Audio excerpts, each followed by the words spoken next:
A ver, esta no es solo la historia de un futbolista, ¿eh? Es una de las sagas más épicas del deporte moderno. Así que hoy vamos a desgranar juntos la anatomía de una leyenda, Lionel Messi. Esto es, en toda regla, una clase magistral sobre resiliencia, sobre liderazgo y sobre esa búsqueda incansable de la grandeza.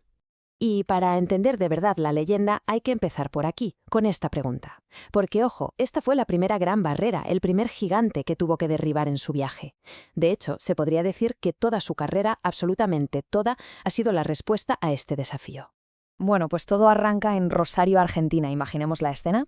Un niño con un talento que parecía de otro planeta, se enfrenta a un obstáculo que amenaza con cargarse su carrera antes de que siquiera pueda empezar.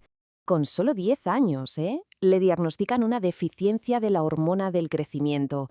Hay que pararse a pensar en la situación. El talento era, innegable, pero su propio cuerpo y, para colmo, la frágil economía de su país se estaban interponiendo en su camino. Y para que quede claro, no estamos hablando de un simple contratiempo. No.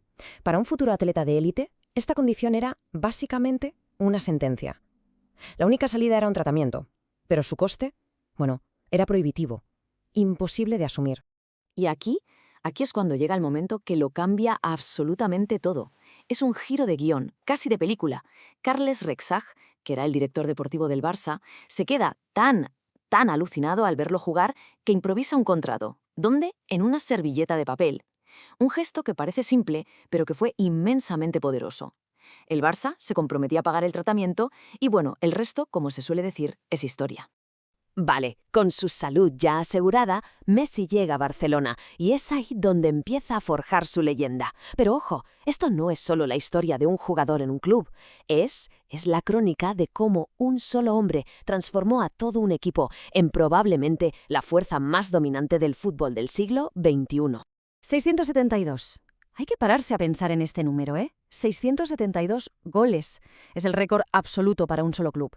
Pero es que esto no es solo una estadística frío. Es un testamento de lealtad. Es el símbolo de toda una era de dominio absoluto que él, y solo él, lideró, transformando por completo el juego del equipo a su alrededor.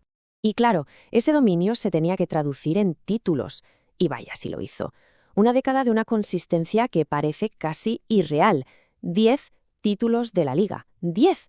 En una de las competiciones más duras del mundo, ganar una vez ya es difícil, así que ganar 10 es directamente escribir la historia.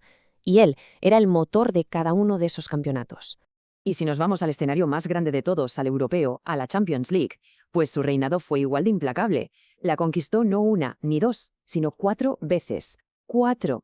Con esto cimentó para siempre su estatus como el rey indiscutible del fútbol de clubes, llevando al Barça a la mismísima cima del mundo. Pero claro, toda gran historia tiene su nudo, su conflicto. Todo héroe tiene su talón de Aquiles, su kriptonita, ¿no? Pues para Messi, ese gran desafío llevaba los colores de su país. Durante años y años, la gloria con la selección argentina se le escapaba de entre los dedos, una y otra vez, tejiendo una narrativa, la verdad, muy dolorosa, de presión y de fracasos. Es que este cronograma es tremendo. 3 finales consecutivas perdidas en solo 3 años. Todo el mundo vio cómo la gloria se le escapaba de las manos una vez, y otra, y otra.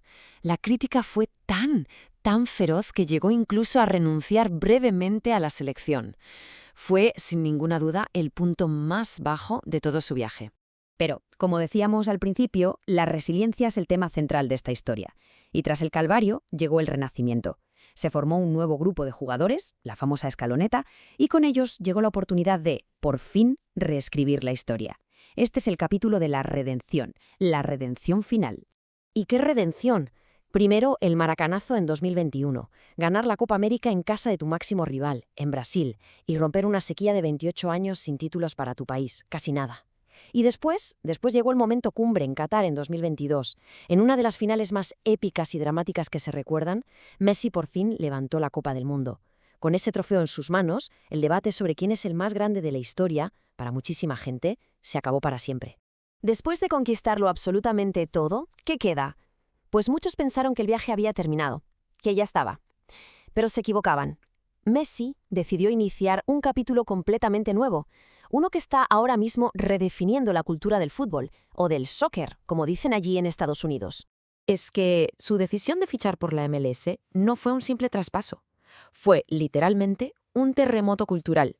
De la noche a la mañana, los ojos de todo el mundo del fútbol se posaron sobre una liga que, hasta ese momento, ocupaba un segundo plano a nivel global. Y como si fuera un verdadero imán, su poder de atracción resultó ser, inmenso. Viejos compañeros y estrellas mundiales de la talla de Luis Suárez, Sergio Busquets o Jordi Alba les siguieron a Miami. De repente, crearon un equipo de ensueño y demostraron que su influencia va mucho, mucho más allá del terreno de juego. Pero para comprender la dimensión real de su figura, a veces lo mejor es dejar que los números hablen por sí solos. Y los de Messi son, sencillamente, de otro planeta. Irrepetibles. A ver, fijémonos en esto. 8 balones de oro. Se dice pronto, ¿eh? 8 veces reconocido como el mejor jugador del mundo. 6 botas de oro como máximo goleador de Europa. Y en ambos casos, ¿qué pone? Récord histórico. Nadie en la historia ha ganado más. Y esto ya no es una opinión, estos son los datos que definen toda una era. Y aquí, la prueba definitiva de su longevidad y su consistencia. Más de 800 goles oficiales entre clubes y selección. Más de 800. Es una cifra astronómica que lo coloca, sin ningún tipo de duda, en el panteón de los más grandes goleadores de toda la historia del fútbol. Y para terminar con los datos, uno fascinante que ayuda a entender su legado. En 2007, contra el Getafe, Messi marcó un gol que era una réplica casi exacta de la jugada más famosa de Maradona, el otro gran icono de Argentina. Fue como ver un eco del pasado, una especie de conexión mística entre los dos mayores genios que ha dado ese país. Y así llegamos al final de nuestro análisis, aunque quizá no al final de la historia. Con el Mundial de 2026 a la vuelta de la esquina, y celebrándose en Norteamérica, el continente donde ahora mismo es el rey, la pregunta flota en el aire. ¿Le queda a esta leyenda un último acto? ¿Un último baile? Solo el tiempo lo dirá.